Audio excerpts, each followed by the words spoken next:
Pourquoi donc Ève mangea-t-elle de ce fruit, violant ainsi la loi de Dieu? L'idée d'agir ainsi n'est pas venue d'elle-même, mais d'une créature spirituelle, parlant par l'intermédiaire d'un serpent. Voilà pourquoi cette créature spirituelle, que la Bible identifie à Satan, le diable, est aussi appelée le serpent originel, Apocalypse 12:9. Au moyen du serpent, cette créature invisible opposa ouvertement un démenti au commandement divin répété par Ève. Cet esprit prétendit que si Ève mangeait du fruit de cet arbre, elle serait comme Dieu, déterminée et à connaître elle-même le bien et le mal. Pour Ève, ce fruit commençait à être très désirable et désobéissant à Dieu, elle en mangea.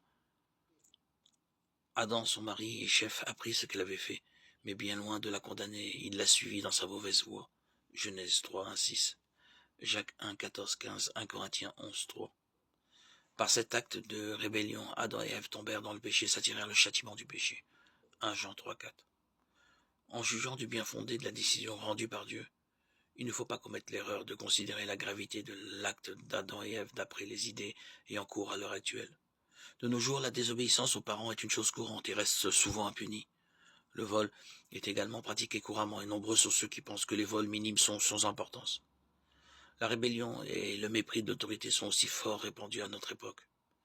Mais cela ne justifie pas ces choses.